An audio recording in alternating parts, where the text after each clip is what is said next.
Right, so here we have the members of the Petitions Committee, and I haven't actually bothered engaging directly with the Petitions Committee for some while because I just nobody's got any faith in these ministers anymore, no matter what party they are. Just look at what happened to the Tory councillors; they've all lost their seats. We need to get some honest people in here. So, like what Professor Tim Wilson was saying, MPs do not need any qualifications to become an MP. They just need to get elected, and they're often misguided. There is an organisation called the Democratic Society with Sir Jack, one of the ex-clerks of the Commons. So I've set out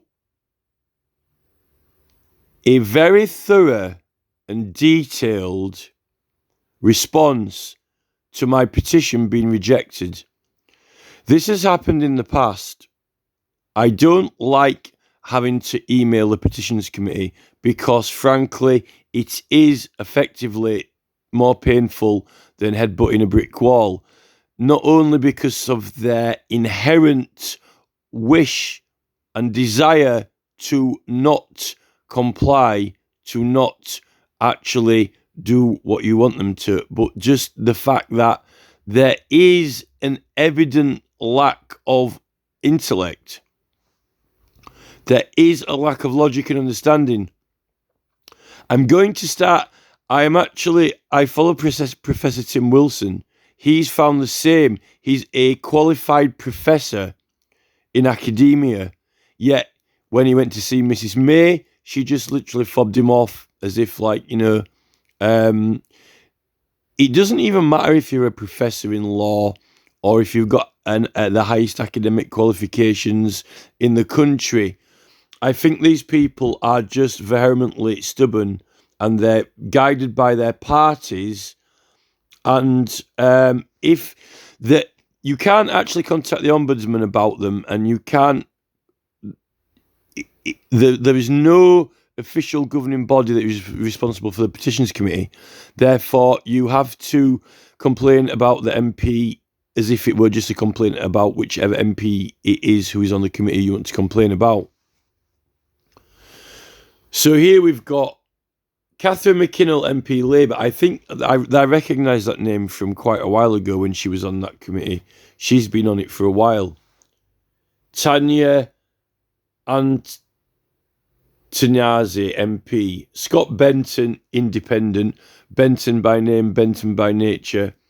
I really don't know if that is meant to be a joke about the BentCop.biz campaign, but clearly it is a real person who exists for an independent party. I'd much rather have Jeremy Corbyn in there.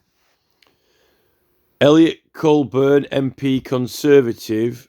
Martin Day, MP SNP. Marsha de Cordova, MP Labour, Battersea. Well, that is exactly, Battersea. That is the thing, when you actually see the truth, then they get battered. But the fact is that they're battering us. Nick Fletcher, MP Conservative. Jonathan Gillis, MP Conservative. Tony Hunt, MP Conservative. Christina Rees, MP Independent. Matt Vickers, MP Conservative. So hopefully, if everything goes the same way as the last election went for the councillors, there won't be any Conservative MPs left in this committee at all whatsoever. That's what we're aiming for. We're aiming for Lib Dem, Lib Dem, Lib Dem, Lib Dem, Lib Dem, Lib Dem, Lib Dem, Lib Dem, Lib Dem, Lib Dem. That's what we actually want. People who don't lie. So, I've written out in great detail every single individual, word for word, quirk and issue with the response from the Petitions Committee. I'd love to know exactly which MP it was that formulated it, because I am writing to Professor Tim Wilson, and I will write to other professors, and it's nothing to do with what we're asking for, really. It's got nothing to do with the debate in Parliament. it comes down to the English language. It comes down to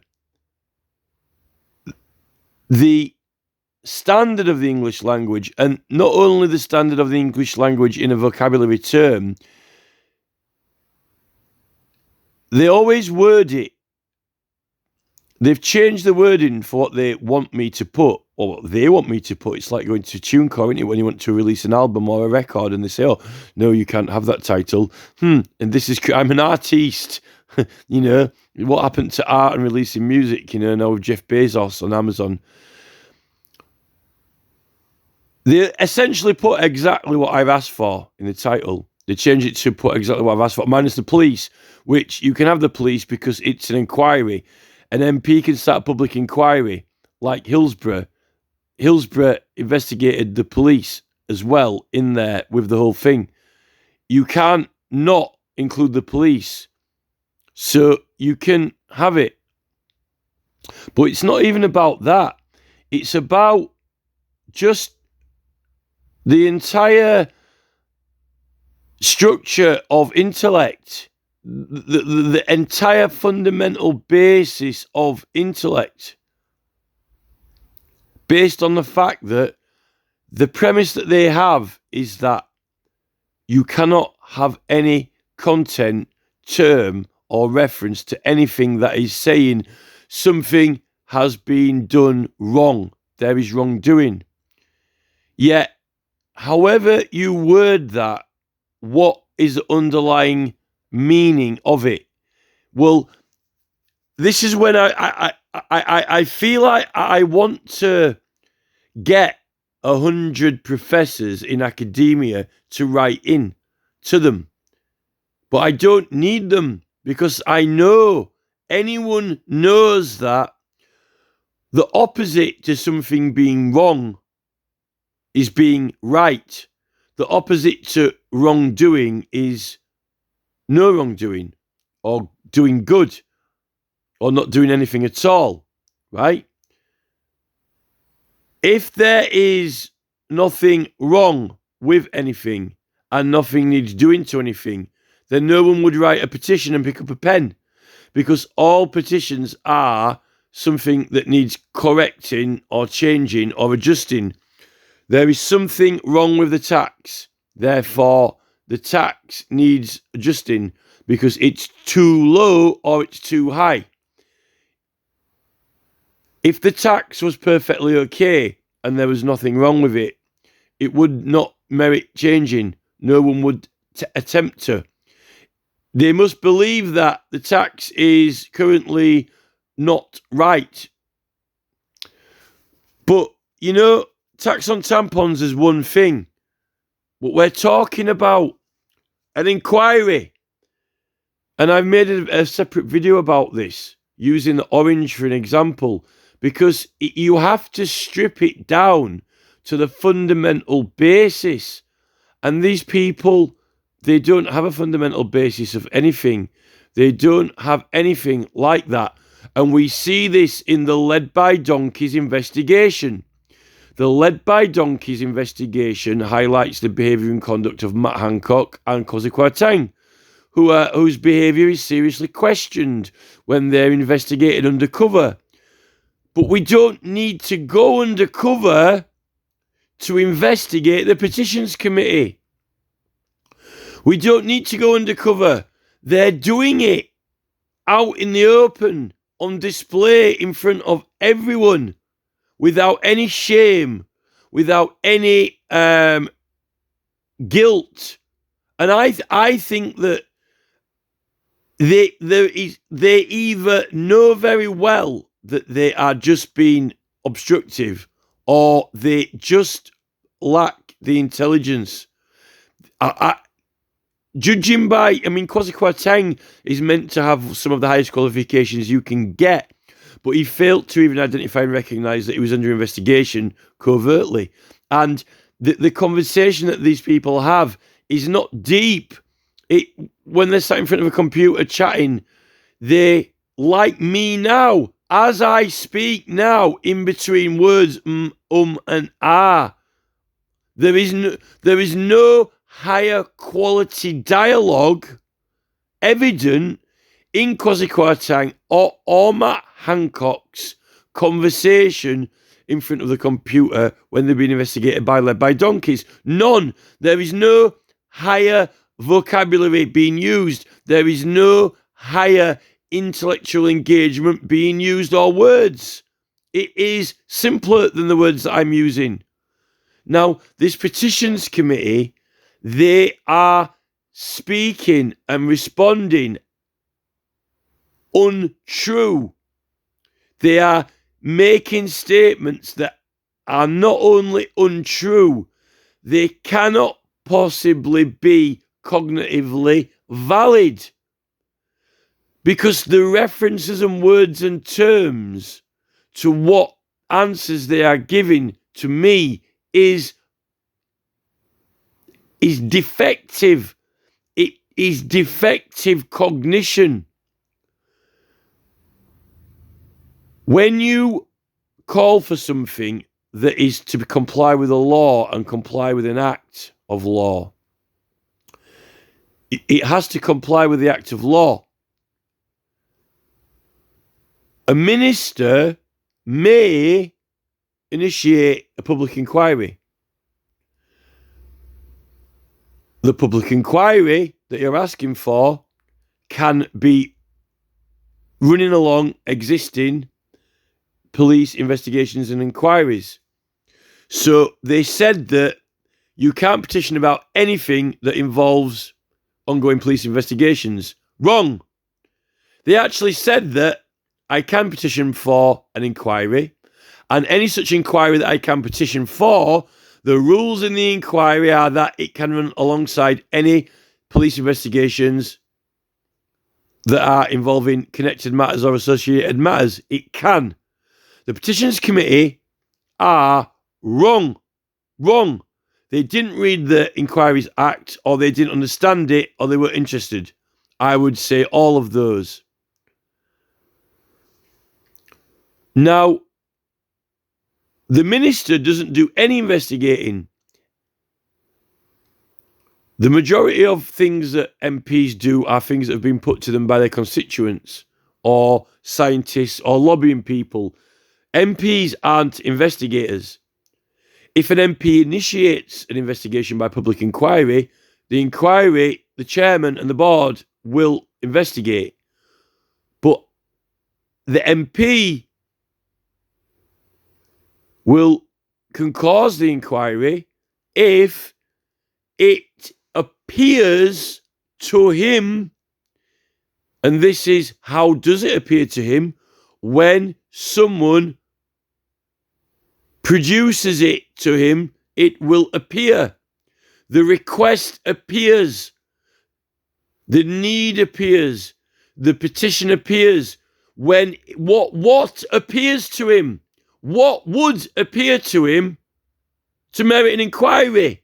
A petition would appear to him, or a request from his constituents. It's the petition that appears to him. We've got the right to petition for whatever we want, what MPs can do, and he can cause the inquiry when it appears to him, yes, in this case, by petition.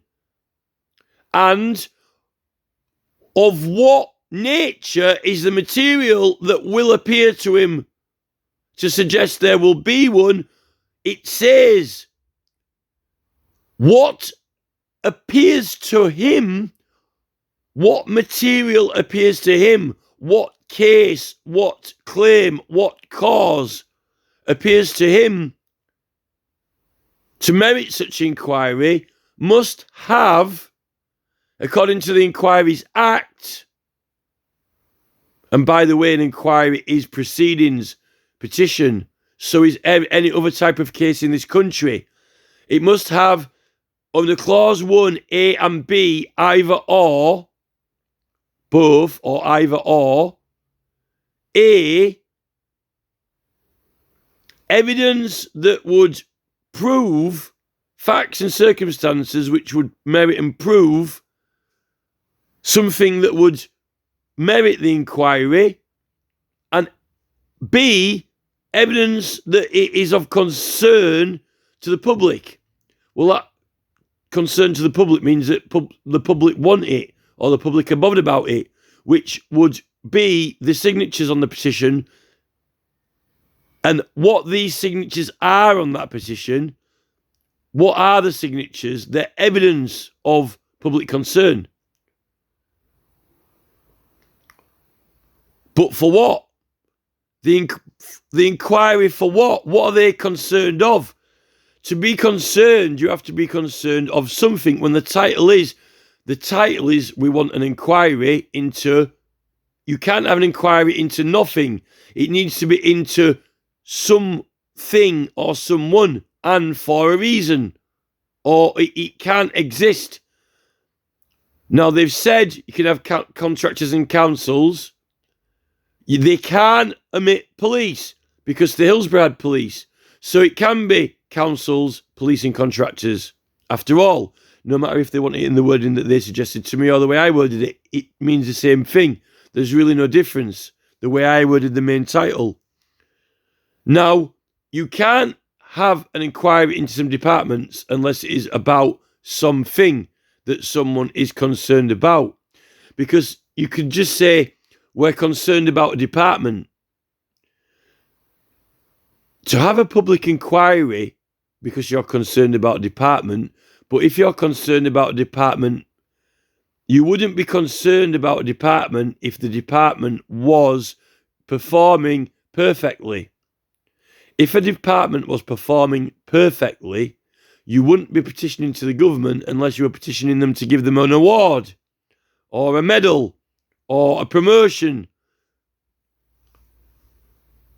The only reason possible intellectually that would associate any attenuation or connection at all whatsoever with any request for public concern would be that they are concerned that things are not good, things are not going fine, things are not running perfectly.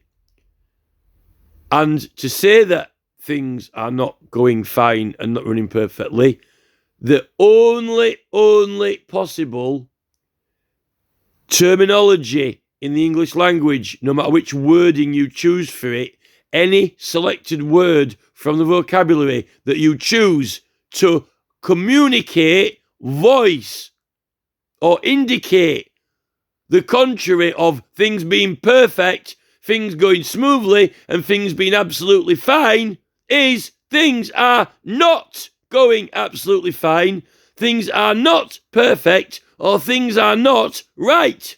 In fact, they are wrong. They are wrong. And someone or something has done them wrong. Clearly, whoever you are indicating, whichever party it is, whether it's councils, contractors, or whoever. So it is impossible, logically and intellectually, stripped of all vocabulary words. You can have the dictionary and you can get every word in the dictionary into one category. Any word you want, and many words mean the same things or things. Whichever word you want to attach to the underlying meaning and underlying actual principle of what is not normal, good, fine, absolutely perfect, running smoothly, it is wrong. There is something bad. It is not right. Or else you wouldn't be having an inquiry. And we can have the inquiry, they've said. So it is cognitively impossible in English language literature, mathematics, and education to have a petition, actually, even for a change in the law or a raise in law in tax, that would ever purport to be brought on the basis of there's nothing wrong with anything and everything's perfect, regardless of whether it's an inquiry or a change in tax tampons, because it is defectively wrong. Wrongdoing is absolutely critically necessary to bring a petition for change, because the thing you're petitioning about clearly is currently not right, or you're claiming it's in need of modification because there's something currently not right about it or something wrong. It is impossible. It's impossible cognitively, in philosophical and logical cognition, for it can't. It's an impossible situation. It's an impossible suggestion. The Petitions Committee fail. They fail. It's a defective thought form. It's fundamentally at the basis of logic. Their approach, their opinion, and their education fails before they even dress it with words. And then they have the cheek to go put some words which is exactly what you meant in a different wording, which is literally like having a model and just painting the model different colours and saying, well, we didn't like those colours you painted it, paint it with a different colour. Well, it's the same model. Well, you can't have that model because it's wrongdoing. No, the model of bringing a case by petition to get a change, the model is that. If nothing was wrong and nothing needed changing, regardless of whether it was an inquiry or not or something else, you wouldn't bring it, because you don't bring a case to not change the tax. You don't bring a case to not have an inquiry into something where there's no wrongdoing. It can't exist. And Catherine McKinnell, Tony Antizani, Scott Benton, I've seen his name before, Elliot Coburn, Martin Day, he's been on it for a while, Marsha Nikovia, Nick Fletcher, Jonathan Gullis, Tom Hunt, Christina Rees, and Matt Vickers, they are in contempt of Parliament. Now, we've seen what happens to these councillors after this led by Donkey's investigation, after what Boris Johnson's been doing lying. If these people do not publish my petition, we're going to have to take legal action against them, whether they believe they've got privilege or not, because Andrew Bridgen MP is taking action against Matt Hancock. We're going to have to I'm going to have to ask Ed Davey, if Ed Davey does not do something about these human beings who are in this committee, we're going to have a serious problem, because they are conducting themselves the same as Kwasi Kwarteng did while he was under investigation.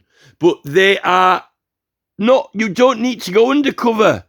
You merely need to submit a petition and see what the ridiculous, absolutely unfounded, illogical, and cognitively defective response they give based on pure will.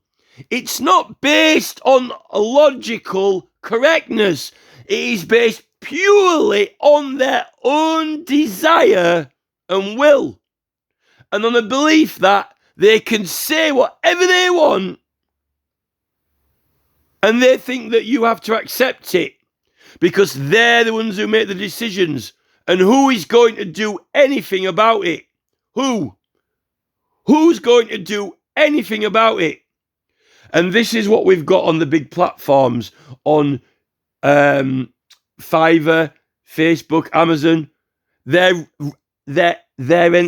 writing policies where in the clause and terms and conditions, they're granting themselves, we can reject membership or accounts for any reason. But they can't, because that would mean that if they could, they would be able to reject accounts for sexist, racist and other reasons, which they can't, because that's illegal. So they can't. So the policy is a lie.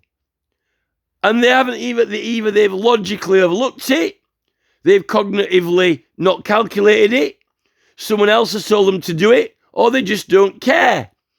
You cannot logically have a policy that says you can reject any account or application shut down against a person for any reason, because the person who is rejecting it might be doing it because they're tall, short, man, woman, black, white, Hindu or Buddhist. Those are existing reasons that could be. So therefore, a statement that claims it can be any reason, it can. Because then the statement would be illegal. Because it would be claiming that some of the reasons why it could reject an account could be because they don't like white people, or they don't like tall people, or they don't like women. And that's illegal in business. So their policy is illegal.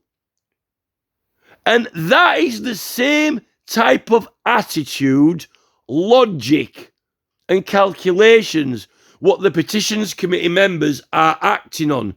They are behaving and conducting themselves and giving answers and responses with the same type of attitude which these big platforms are enacting their policies, which are not possible in law.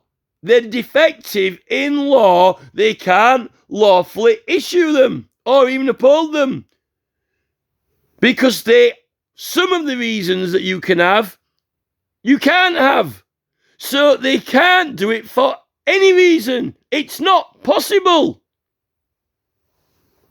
And this is the type of thinking that these people are critically defective in. And because they don't want you to publish stuff. That's why. And there are some fundamental core principles. When you're doing something, you need to identify what you're doing, why you're doing it, and what even is the process and procedure. And when it comes to cases to Parliament and evidence, I've set all this out in the other video. What they're doing is they want you to lay no evidence. And that is what, when the Crown Prosecution Service say they give no evidence, it means they're throwing the case because they have no evidence. But they had a summary charge, and they had they had a charge and summary writ to get the case listed. But they give no evidence. So on that basis, no one can prove anything. Here's a petition title, and here is a summary of what it's about, but I give no evidence. So I'm asking for something, but I can't really justify it. When Andrew Bridgen went into Parliament, he didn't give no evidence. He didn't say, oh, there's a matter about COVID deaths, and to summarise it, a lot of people have been dying from unknown causes. That's the subject matter and a summary of the matters. He proceeded to go into the evidence. Therefore, he had a strong case. The rest of the MPs left. How did he get hold of that evidence? From his constituents. They could have petitioned for those matters that he read out and could be debated through Parliament Petitions Committee, or they could have given it to their MP. Whatever Andrew Bridgen had in his hands and read out in Parliament can be attached to a petition. Whether it's by a link to an external site, clearly not if there's no link, because there's not enough characters in there to have it. But you can petition for it if Andrew Bridgen can be given it by his constituents and go out and read it. We've got serious issues, and there's been serious issues for a long, long time. The privileges and protections afforded to us by the right to petition are the same, the one and only, the exact identical privileges and immunities that are granted to any witness in any proceedings in England, in any area of law, at any level of law, from magistrates' court to Crown Court to High Court, from civil cases to criminal cases to political cases. There is no other immunity or protection. It is one and the same protection, and that is the right to protection without being prosecuted. And it is the same immunity that the CPS offer under assisting offenders when they become a witness for their side, in their case, in their petition affidavit, on their side. And it is the same protection as is afforded if you get an inquiry, and if I am the person who has the information of the inquiry and make that information appear to the minister, then I am the primary witness for the inquiry.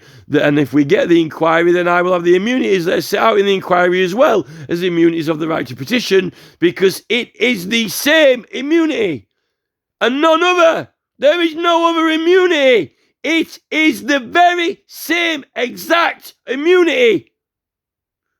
In any case, in England and Wales and Scotland, it is the only, the one and the same immunity from suit, the privilege, because you are a witness in the case on the side that is bringing the case. You are not on the side of the person who is having proceedings brought against them, or who is being investigated. The witness on the side of the party that has brought the case is immune from the charges of the case. And that includes any evidence what was required to obtain it if you were a policeman bringing it. And there can be investigations going alongside an inquiry. And criminal matters can be found and identified and referred to the High Court. We don't have to mention anything criminal in the petition. I said corruption. They say wrongdoing. In the Act, it says evidence of concern. Evidence of concern, you need something to be concerned about. If there is no object, no thing, or if there is nothing to be concerned about, then there is no concern. To have concern, you can't be concerned about no thing. It's not cognitively possible. You cannot be concerned about no thing unless a handbag has been stolen, and then there is no handbag. And the fact that there is nothing is the only reason you are concerned, because there should be something. Then again, lack of the public were concerned with the lack of police care and attention. The public were concerned with the council's disregard of the public's concern. All of these things are instances where the public believe something has not been done right. It has to be, because there is no other possible situation, scenario, analogy, or thought construct which qualifies for the possibility of an issue to be raised unless it is being raised in connection with something that is not right, that is of concern because it is not right, of concern because it is wrong or being done wrong. Now, whoever is instructing these MPs and telling them what to say is what they've done is they've isolated the key thing that actually is absolutely fundamentally essential when you're bringing a petition on all levels, on all subjects, whether it's making a new law or a change in the law. Why do you need a new law? because there might be something that is not right and they need to protect people against it, unless you've got a brand new invention. If you've got a brand new invention that's never existed before, but there's no law governing it, so it's in need of law. It's unregulated. That's of a concern. If it's unregulated, then there's something wrong with it. If the case is that it needs regulating, why would it need regulating? It would only need regulating if there was some risk. We need to regulate that. That's a liability. We need to regulate that. It's a risk. Otherwise, you wouldn't be asking for regulations on it. The very thing, the very core thought construct that is absolutely essential to bring a petition to the government for something to be made or changed or pursued is the fundamental fact that there is something not right, or is something in need of something, because he's not right, or he's unregulated, and he's in essential need of it. And these people here, these 11 people, have been told to tell everyone that they can include in a petition the core fundamental aspect of what is essential for it. They've broken it.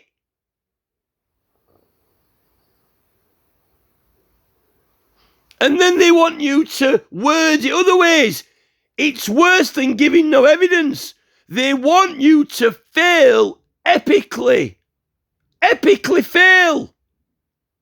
They want to win and beat you, unless it's something they like, and then they're not bothered whether you say there's something wrong with the tampon tax.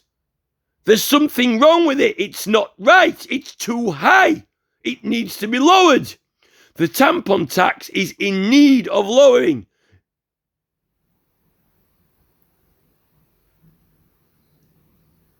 Now, some of these petition committee members have been in here a long time. I recognise the names. That McKinnell has been in there a long time. Benton, Martin Day. Now, I want these people to face fraud charges for giving a false account, for lying and defrauding the public out of their rights and perverting the course of politics. I want action against Martin Day. I want action against Scott Benton. And I want action against Catherine McKinnell, because they are criminals. They are lying. And, you know, they might claim that they're underprivileged as well. That can be debated. Boris Johnson definitely isn't under them, because he's been facing all manner of issues over lying and not telling the truth. If someone doesn't vote out these MPs, we've got a serious problem. We need action against these MPs. And unfortunately, McKinnell is a Starmer.